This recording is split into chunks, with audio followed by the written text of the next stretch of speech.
Today we are going to start relation and function of class 12th NCERT. First relation. तो सबसे पहले relation होता क्या है? तो रिलेशन हमेशा पेयर में होता है. जैसे अपन कहें डेली लाइफ में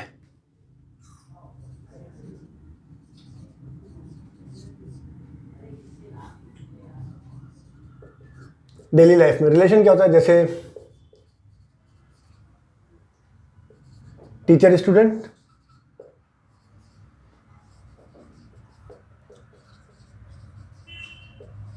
brother sister,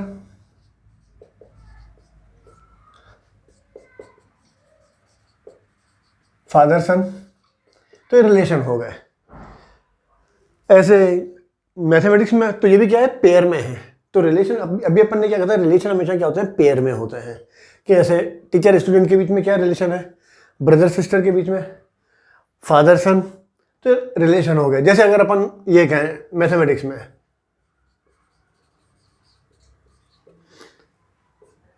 line L parallel to line M, A is perpendicular to B, A is greater than और इक्वल टू 3. तो ये भी क्या हो गए, रिलेशन हो गए. तो अब रिलेशन फाइंड कैसे करते हैं? तो जैसे अपन इसका एक एग्जांपल ले लेते हैं. लेट, चलो पहले इसको हटा देते हैं.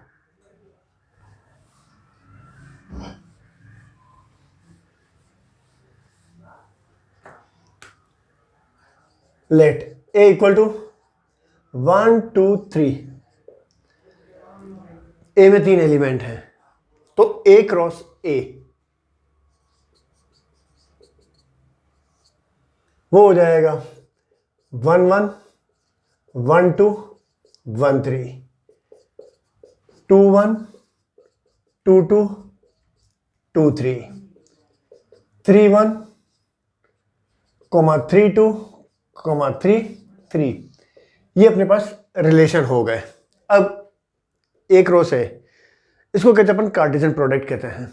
अब इसमें अपन को जैसे एक रिलेशन अपन ये कहें R1 is equal to x y such that y is equal to,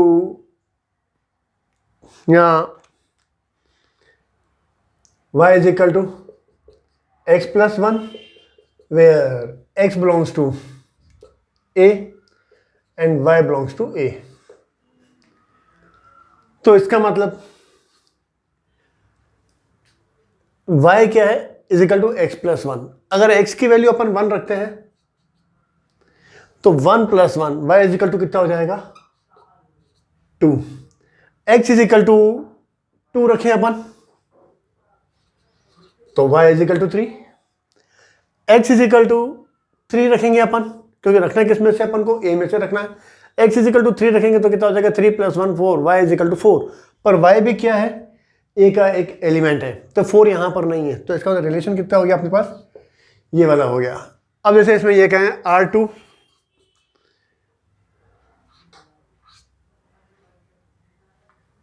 दूसरा रिलेशन अपन सपोज कर ले अपन x y, where y is equal to x square. इसमें x y belongs to a. अब इसमें रिलेशन x की वैल्यू अपन 1 रखेंगे अपन, तो स्क्वायर ऑफ 1, y की वैल्यू भी 1. x की वैल्यू 2 रखेंगे तो 2 का स्क्वायर करेंगे तो कितना हो जाएगा, y इज इक्वल टू 4. पर 4 यहां पर नहीं है तो वो नहीं लिखेंगे अपन. x इज इक्वल टू 3 रखें अपन, इसमें से लेनी है ना अपन को, x बिलोंग्स टू a. इसका मतलब x की वैल्यू लेनी a में से ही है. 3 रखेंगे अपन यहाँ पर तो 3 square, y is equal to कितना हो जाएगा, 9 हो जाएगा. पर 9 इसमें नहीं है, इसका मतलब ये क्या हो गया, 1 1 मिला अपन को. तो इसमें अगर अपन देखें तो यहाँ हो जाएगा R1 इज सबसेट ऑफ एक रो से, R2 इज सबसेट ऑफ एक रो से. तो इसका मतलब है रिलेशन R1 और R2 एक रो से एक ही क्या है, सबसेट है. इसका मतलब अपन इसके जितने भी सबसेट, नंबर ऑफ रिलेशन अपन को कैसे निकालने हैं, तो जैसे अपन एक रो से एक है, टोटल नंबर ऑफ सबसेट निकालें अपन कि इसके सबसेट बनेंगे कितने. जितने सबसेट बनेंगे मैक्सिमम रिलेशन भी अपने उतने ही होंगे। इसका मतलब है number of subset of A cross ए। तो अपने पास जैसे ए इज इक्वल टू 1 2, इसके अपन को सबसेट फाइंड करने हैं। तो नंबर ऑफ सबसेट कितना हो जाएगा 2 to the power number of element in A, मतलब 2। ए में कितने एलिमेंट है 2, स्क्वायर ऑफ 2 4। इसका मतलब इसके कितने सबसेट बनेंगे 4 बनेंगे। कौन से बनेंगे? एक नल सेट 1 2 और ए इटसेल्फ, तो ये 4 सबसेट बनेंगे। तो अपन ने क्या कहा यहां पर R1 is subset of A cross है, R2 is subset of A cross है। इसका मतलब है कि ए क्रॉस ए के जितने भी सबसेट बनेंगे वो अपने आप में क्या होंगे? रिलेशन होंगे। तो अब इसमें सबसेट कितने बनेंगे अपने? तो वो हो जाएगा 2 टू द पावर। अब इसमें एलिमेंट कितने हैं? 1 2 3 4 5 6 7 8 9, तो 2 टू द पावर 9 इसके सबसेट बनेंगे। तो इसमें जो सबसेट बनेंगे वो क्या होगा? एक तो नल सेट भी होगा और एक ए क्रॉस ए भी होगा, और बाकी कितने हो जाएंगे अपने पास? 2 टू द पावर, बाकी अलग से सबसेट बन जाएंगे। मतलब इसमें 2 टू द पावर 9 का मतलब कितना हो गया? 2 टू द पावर 10 होता है 1 0 2 4, और 2 टू द पावर 9 का मतलब हो जाएगा 212। मतलब इसके सबसेट कितने बनेंगे? 212 बनेंगे, 5012 बनेंगे। अब इसमें एक तो कौन सा होगा? नल सेट होगा, और दूसरा ए क्रॉस ए होगा, और बाकी कौन से बदले? 510, बाकी बचेंगे 510 सबसेट। तो इसमें जो 5 होता है इसको कहते हैं अपन एम्प्टी रिलेशन, और ए क्रॉस है, ए क्रॉस ए का मतलब ये हो गया जो भी रिलेशन बनेंगे वो अपने ए क्रॉस ए में से ही बनेंगे। तो इसको कहते हैं अपन यूनिवर्सल रिलेशन कहते हैं। जैसे इसका आप एग्जांपल कर ले अपन,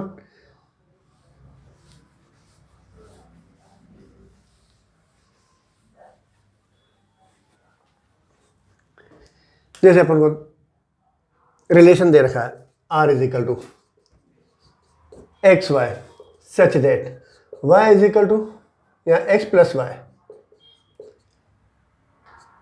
is equal to 10, where x y belongs to a। मतलब x ऑर्डर्ड पेयर का फर्स्ट एलिमेंट और y क्या है? ऑर्डर्ड पेयर का सेकंड एलिमेंट। तो इसमें अपन को x प्लस वाई वो वाले फाइंड करने हैं जिनको ऐड करने पर कितना बने? 10 बने। तो मैक्सिमम कितना है यहाँ? 3 को 3 से भी ऐड करेंगे तो कितना होगा? 6। 3 में 2 ऐड करेंगे तो कितना होगा? 5। 3 में 1 ऐड करेंगे तो होगा 4। मतलब ऐसा कोई भी एलिमेंट नहीं है जिसको ऐड करने पर कितना हो? 10 आता हो। तो एक भी एलिमेंट नहीं है। तो ये हो जाता है एम्प्टी रिलेशन।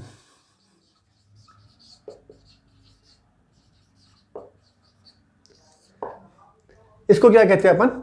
एम्प्टी रिलेशन कहते हैं। अब दूसरा होता है जैसे अपन को ये करिए, तो R1 R2 x y such that x minus y greater than और equal to 0, where x y belongs to a। तो इसका मतलब ये सारे हो गए। जैसे 1 माइनस 1 कहें अपन तो इक्वल टू 0 है, तो 0 भी आ जाएगा। 1 2 कहें तो इन दोनों का डिफरेंस 1 ग्रेटर देन 0 है, क्योंकि ये मोड दे रखा है अपन को, मॉडुलस दे रखा है। तो ये सारे आ गए। तो इसका मतलब ये क्या हो गया अपने पास? R2 यूनिवर्सल, इसको क्या अपन यूनिवर्सल रिलेशन कहते हैं। Both the empty relation and the universal relation are sometimes called trivial relation. तो इसको क्या कहते हैं अपन? ट्राइवियल रिलेशन भी कहते हैं। Identity relation for a set A, relation IA equal to A belongs to A is called identity relation on R। A का मतलब है ए की इमेज से मिलनी ही चाहिए। जैसे अपन एक एग्जांपल ले लेते हैं, A इज इक्वल टू 1 2 3, तो रिलेशन अपन लिख देते हैं इसमें R1 1 1 2 2, R2 1 1 2 2 3 3, R3 1 1 2 2 1,3 3,3। अब इसमें से कौन सा आइडेंटिटी रिलेशन है ये अपन को देखना है। जैसे इसमें फर्स्ट 1,1 मतलब 1 की इमेज 1, 2 की इमेज 2, पर इसमें 3 की इमेज 3 नहीं है यहाँ पर। इसका मतलब ये क्या है, आइडेंटिटी रिलेशन नहीं है। अब इसमें 1,1 1,1 2,2 3,3 जो ए में एलिमेंट दे रखे हैं उसमें हर एक एलिमेंट की इमेज अपन को यहाँ मिल रही है। तो ये क्या हो गया,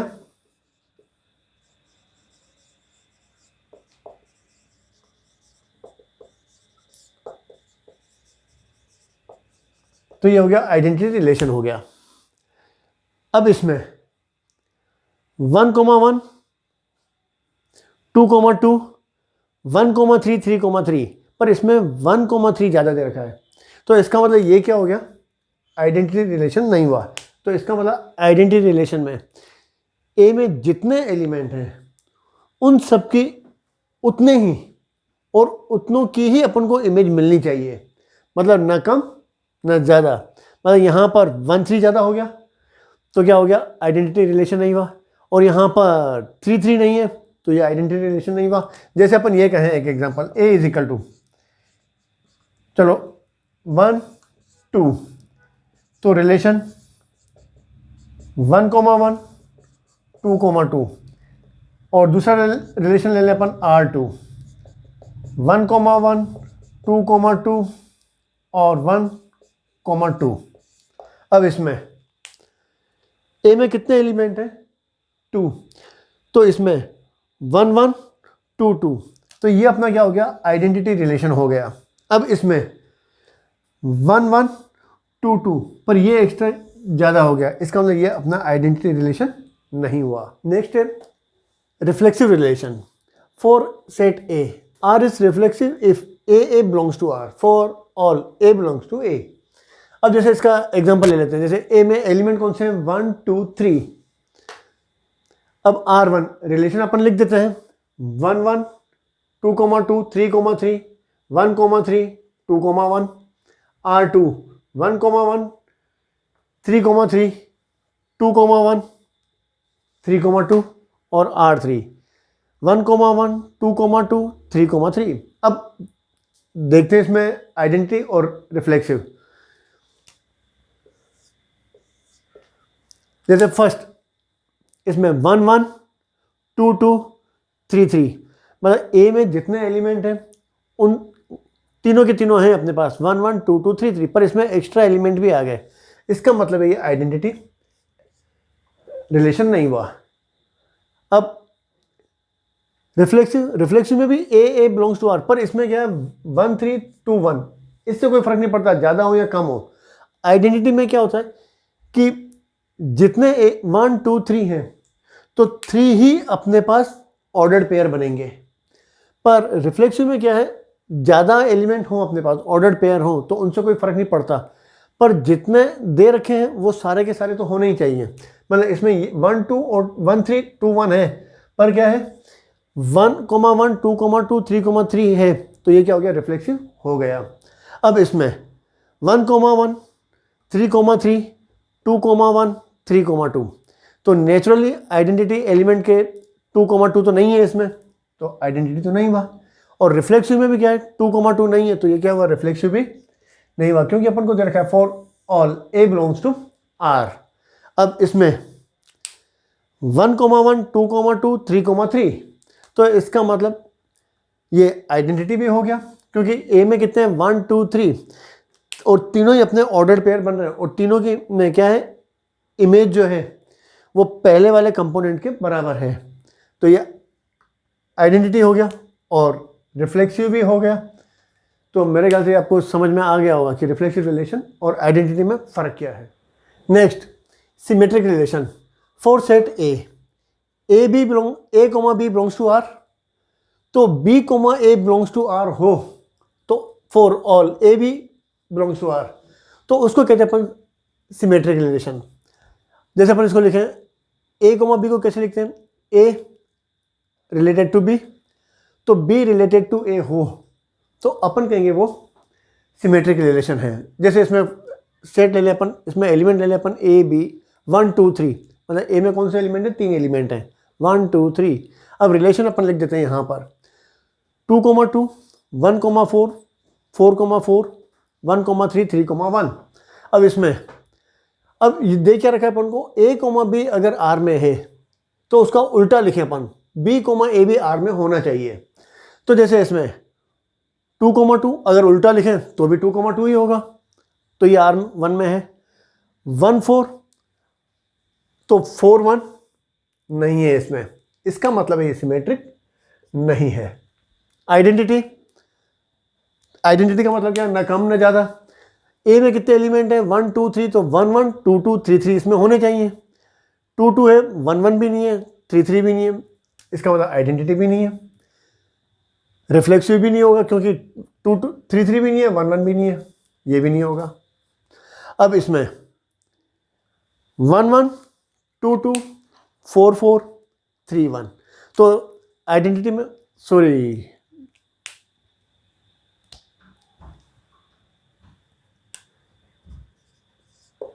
4 लिख देते हैं यहाँ पर। अब इसमें 1 1 है, 2 2 है, 3 3 नहीं है, तो रिफ्लेक्सिव भी नहीं होगा।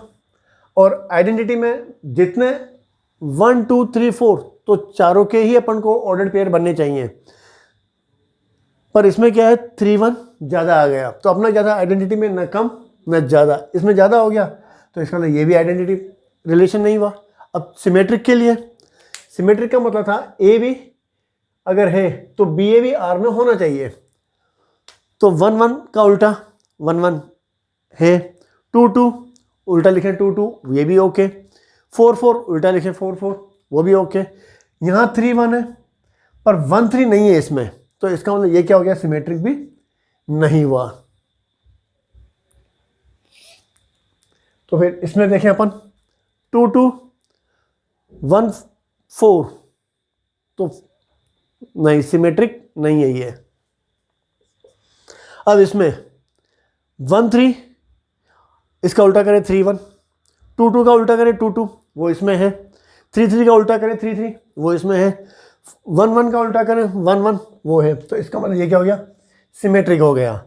अब इसमें आइडेंटिटी में 1 2 3 4 4 एलिमेंट है, तो चारों के ऑर्डर पेयर बनने चाहिए। यहाँ पर 1 1 2 2 3 3 4 4 नहीं है, तो नहीं है इसमें। अब इसमें 1 1 2 2 3 3 4 4 नहीं है, तो क्या होगा, ये रिफ्लेक्सिव भी नहीं होगा। तो ये इसको कहते हैं अपन सिमेट्रिक रिलेशन। नेक्स्ट है अपने पास transitive relation. For set A B belongs to R and B C belongs to R, तो A C belongs to R होना ही चाहिए for all A B C belongs to R A. अब इसमें जैसे A is related to B, B is related to C, तो इसका मतलब है ए सी से रिलेटेड होना ही चाहिए, मतलब A related to C for all A B C belongs to R, तो इसको कहेंगे अपन ट्रांजिटिव रिलेशन कहेंगे। यहाँ इसको देख लेते हैं ऐसे, जैसे A B belongs to R, तो इसमें 3 पॉसिबिलिटी हो गई। B C belongs to R तो ए सी, और B C belongs to R और B C does not belongs to R. अब जैसे B C belongs to R, तो इसका मतलब है then A C belongs to R must be, ये होना ही होना चाहिए, जरूरी है ये, तभी क्या होगा, आर ट्रांजिटिव होगा। और B C belongs to R, अगर ए भी आर में है और बी सी भी आर में है और ए सी आर में नहीं मिलता है, तो आर क्या होगा, ट्रांजिटिव नहीं होगा। अब A B belongs to R, B C R में नहीं है, तो इसका मतलब है they not need of A C, A C की जरूरत नहीं है अपन को, तो क्या होगा, A B belongs to R is transitive. जैसे इसका एक एग्जाम्पल ले लेते हैं, जैसे अपन लिखें आर 1 3 4 5, तो इसमें 3 1 या ऐसा कुछ भी नहीं है अपने को, B C belongs to R नहीं है, तो इसका मतलब ये क्या हो गया, आर ट्रांजिटिव हो गया। अब इसमें या पहले ये देख लेते हैं अपन, B comma C belongs to R, तो ए सी भी इसमें होना ही होना चाहिए। जैसे अपन ये लिखें आर इज इक्वल टू 1 3 3 5 1 5 2 2। अब इसमें ट्रांजिट, जैसे ये अपने पास है, ये अपने पास क्या है, ए, ये क्या है अपने पास, बी। अब सेकंड कंपोनेंट कौन सा है, बी, तो इसमें देखें बी वाला कौन सा है, यहाँ पर 3 कौन सा है, तो ये वाला है, तो ये अपने पास हो गया बी और ये हो गया अपने पास सी। इसका मतलब ये हो गया अपने पास 1 रिलेटेड टू 3 और यहाँ हो गया अपने पास 3 रिलेटेड टू 5, यही हो गया ना अपने पास। तो 1 रिलेटेड टू सी होना चाहिए, मतलब 1 रिलेटेड टू 5, इसका मतलब 1 5 इसमें होना चाहिए, तो 1 5 इसमें है। और 2 2 तो ये हो गई, क्योंकि इसमें अपन ने कहा था कि भाई अगर एक ही ऑर्डर पेयर है तो वो क्या होगा, ट्रांजिटिव होगा ही होगा। तो इसका मतलब इस वाले में 1 3 से रिलेटेड है, 3 5 से रिलेटेड है, तो इसका मतलब 1 किससे रिलेटेड है, 5 से रिलेटेड है, तो इसका मतलब ये क्या हो गया अपने पास, ट्रांजिटिव हो गया। अब इसमें 1 3, अब 3 का दूसरा एलिमेंट देखें अपन, इसका सेकंड कंपोनेंट और दूसरे ऑर्डर पेयर का फर्स्ट कंपोनेंट में ये आ गया। तो यहां पर 1 रिलेटेड टू 3 और 3 रिलेटेड टू 5, तो 1 रिलेटेड टू 5 मतलब 1,5 इसमें नहीं है, तो इसका मतलब ये क्या हो गया, ट्रांजिटिव नहीं है। और इसमें तो ये ट्रांजिटिव होगा ही होगा, क्योंकि इसमें अपन को B, C है ही नहीं इसमें, मतलब A रिलेटेड टू B और B रिलेटेड टू C अगर नहीं हो तो A रिलेटेड टू B क्या होगा, ट्रांजिटिव में मान लेंगे अपन, ट्रांजिटिव है ये। अब जैसे एग्जांपल ले लेते हैं अपन, लेट A में एलिमेंट कौन से हैं, 1 2 3 4 एलिमेंट हैं। अब रिलेशन 1 1, 2, 2, 3, 3, 4, 4, तो ये आई का मतलब आइडेंटिटी, रिफ्लेक्सिव, सिमेट्रिक और ट्रांजिटिव है या नहीं, ये अपन को बताना है। तो ए में कितने एलिमेंट हैं, 1 2 3 4, तो चारों के चारों इसमें हैं, और जितने एलिमेंट हैं उतनी ही इमेज बन रही है, जैसे 1 की इमेज 1, 2 की इमेज 2, 3 की इमेज 3, 4 की इमेज 4, न कम न ज़्यादा। इसका मतलब आई क्या है आइडेंटिटी एलिमेंट है, रिलेशन है ये। रिफ्लेक्सिव भी है, सिमेट्रिक का मतलब होता है उल्टा पुल्टा, 1 का उल्टा करें 1 1 का उल्टा करें तो 1 1, 2 का उल्टा करें 2 2, वो भी ओके, 3 का उल्टा करें 3 3, वो भी ओके, 4 का उल्टा करें 4 4, वो भी ओके। अब इसमें अपन ने क्या कहा था, अगर A B belongs to R और B C belongs to R नहीं हो तो ए बी क्या होगा, ट्रांजिटिव होगा। तो इसका मतलब ये सब क्या होंगे, ट्रांजिटिव होंगे ही होंगे। अब इसमें 1 1, 2 2, 3 3, 4 4 नहीं है इसमें, तो इसका मतलब क्या हो गया, आइडेंटिटी नहीं होगा। 4 4 नहीं है तो रिफ्लेक्सिव भी नहीं होगा। अब सिमेट्री 1 1 उल्टा कर दें 1 1, तो है इसमें 2 2 उल्टा करें 2 2, ओके, 3 3, ओके, 1 3 3 1 मिल रहा है अपन को, तो इसका मतलब ये क्या हो गया, सिमेट्रिक हो गया। अब ट्रांजिटिव 1 1, अब सेकंड, इस पहले ऑर्डर पेयर का सेकंड कंपोनेंट कौन सा है, 1, तो यहां 1 देखें कौन सा है, ये वाला है। तो यहां पर ये अपने पास 1 R 1 रिलेटेड टू 1, और यहां पर कौन सा है, 1 रिलेटेड टू 3, तो 1 किससे रिलेटेड होना चाहिए, 3 से, तो 1 रिलेटेड टू 3, यही लिखा था ना अपन ने यहां पर, A related to B, B related to C, तो A रिलेटेड टू C मिलना चाहिए अपन को। तो ये हो गया अपने पास 1 3 है अपने पास, चलो ये हो गया। अब इसमें 2 2, तो 2 सेकंड कंपोनेंट इसका 2, तो 2 वाला कोई भी नहीं है, चलो ये हो गया। अब 3 3, इस ऑर्डर पेयर का सेकंड कंपोनेंट 3 है, तो 3 वाला देखे अपन, ये वाला, और ये हो गया। अब इसमें ये है अपने पास 3 रिलेटेड टू 3, और यहां है 3 रिलेटेड टू 1, तो इसका मतलब 3 रिलेटेड टू 1 मतलब 3 1 इस रिलेशन में होना चाहिए, 3 1 है, चलो ये हो गया। अब यहां है 3 1, इसका सेकंड कंपोनेंट कौन, 1 3 देखे पहले, तो इसका सेकंड कंपोनेंट कौन सा है, 3 वाला देखें अपने पास, ये है।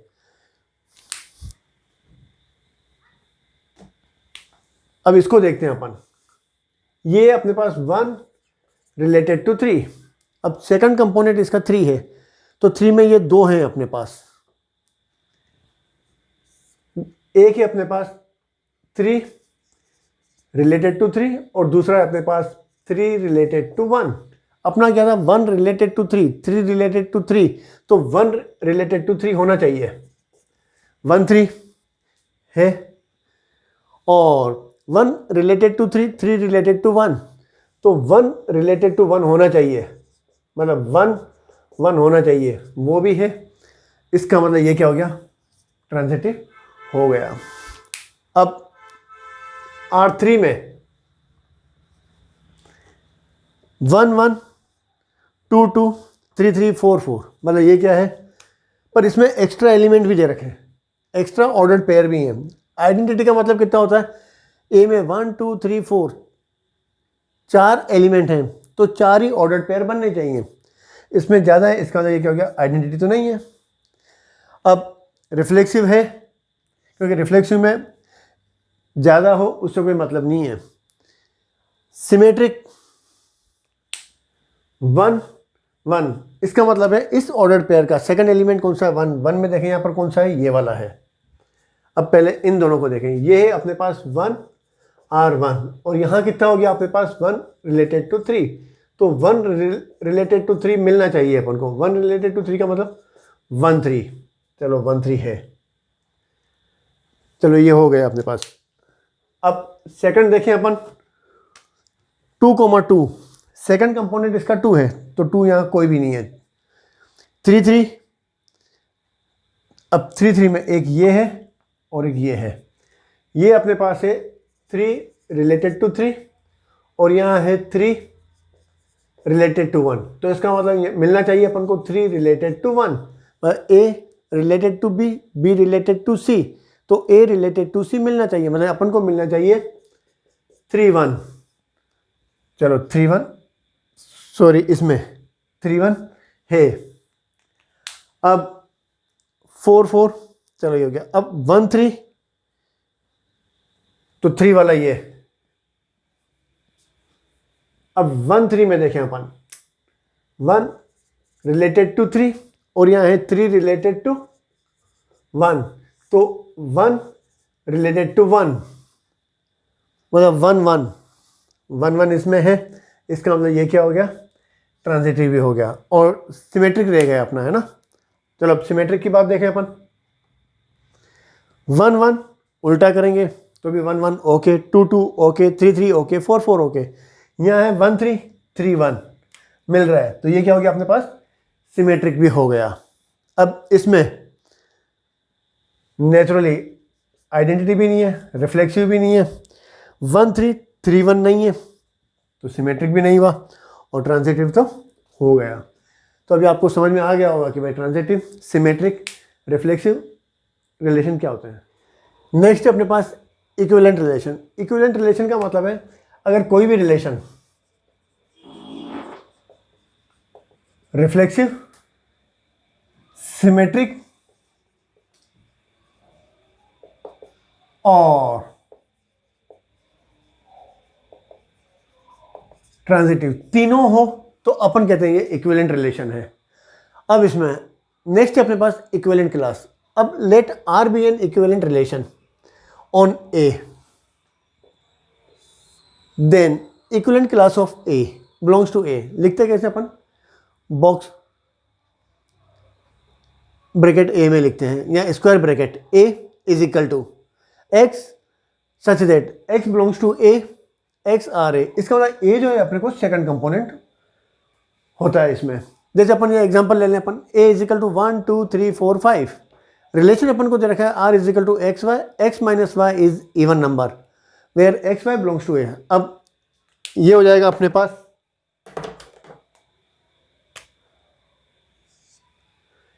X minus y even number, मतलब 1 3 1 5, 1 1 भी होगा,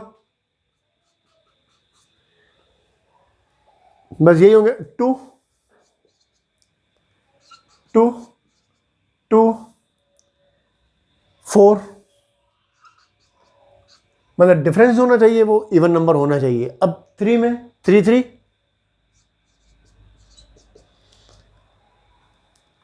3 1 3 5, 4 में ले लें अपन, 4 1 नहीं होगा, 4 2, 4 2, 4 4, अब 5 5 1, 5 3 और 5 5। तो ये रिलेशन हो गए अपने। अब अपने को अब इसमें जैसे अपन को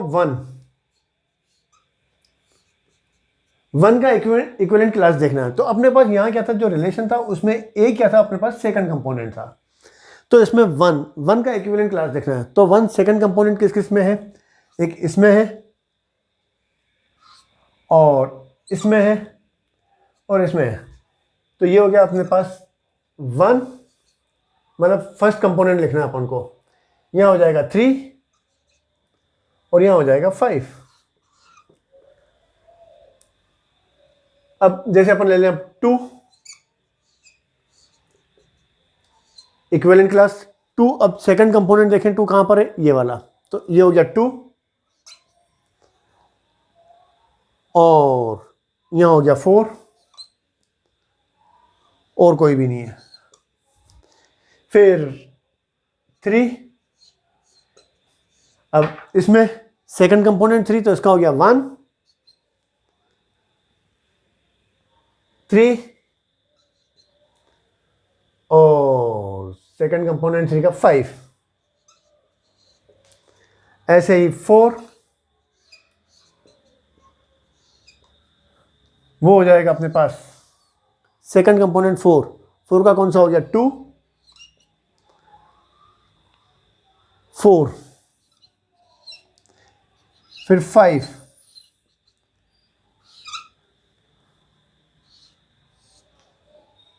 में 1 3 और 5, ये हो गए। इसका मतलब इसमें पार्टीशन कौन से हो गए, अब ये तो अपन ने लिख लिया, अब पार्टीशन कौन से हो गए, इसमें पार्टीशन हो जाएगा P1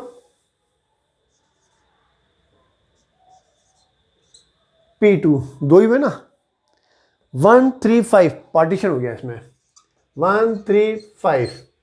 और दूसरा पार्टीशन कौन सा हो गया, 2 4। दूसरा पार्टीशन कौन सा हो गया, 2 4। तो इसमें P1 यूनियन P2 वो किसके इक्वल आ जाएगा, वापस ए के इक्वल आ जाएगा। और P1 इंटरसेक्शन P2 वो क्या होगा, नल सेट के इक्वल हो गया। पर इसमें दो ही डिफरेंट अपन को पार्टीशन मिल रहे हैं, तो इसका इसकी रैंक कितनी हो गई, वो कितनी हो जाएगी, 2। तो ये इसको कहते हैं अपन इक्विवेलेंस क्लास कहते हैं, जिसका एक एग्जांपल और कर लेते हैं। नेक्स्ट अपने पास जैसे अपन को लेट दे रखा है, R B A relation on real number such that R is equal to x y mod of x is equal to mod y where x y belongs to r। तो equivalent class किसकी find करनी है अपन को, 0 -8 और 8 की। तो अपना क्या था, equivalent class a equal to क्या था अपने पास, x such that x belongs to r, और रिलेशन क्या था अपने पास, x r a। ये क्या था अपने पास, सेकंड कंपोनेंट था। ये क्या था अपने पास, सेकंड कंपोनेंट था। अब 0 क्या अपन को फाइंड करना है,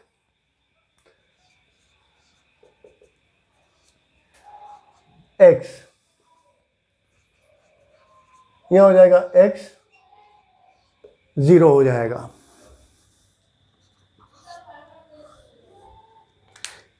इसमें तो अपना हो जाएगा, गिवन कंडीशन कौन सी है इसमें, mod of x is equal to कितना हो गया, mod y। मतलब सेकंड कंपोनेंट अपन को ये दे रखा है, तो यहां हो जाएगा x y की जगह 0, तो कितना हो गया, x की वैल्यू अपन को 0 कब मिलेगी, जब ये कितना हो जाएगा, 0 हो जाएगा। अब ऐसे ही अपन को किसका निकालना है, -8 का। तो -8 का कैसे निकालेंगे अपन? यहां हो जाएगा अपने पास x, यहां हो जाएगा x r -8, यहां हो जाएगा x, यहां हो जाएगा अपने पास mod ऑफ y, मतलब यहां हो जाएगा अपने पास x mod of x, mod of y की जगह कितना दे रखा है अपन को? -8। ये हो गया अपने पास x -8 भी कितना हो जाएगा? 8 ही हो जाएगा। तो इसका मतलब -8, तो इसकी इक्विवेलेंट क्लास कौन सी हो गई? अगर -8 रखेंगे तो भी 8 मिलेगा, 8 रखेंगे तो भी 8। ये हो गया। अब ऐसे ही अपन ये ले लें, 8 का ले लें अपन, x बिलोंग्स टू r, अपना था x r, कितना हो जाएगा? 8। यहां हो जाएगा अपने पास x, कंडीशन अपन को दे रखी है mod of x is equal to mod of y, y की जगह कितना है? 8। तो mod ऑफ x 8 के इक्वल कब मिलेगा? जब -8 और 8 हो, मतलब 8 की इक्वलेंट क्लास कौन सी होगी? -8 और 8।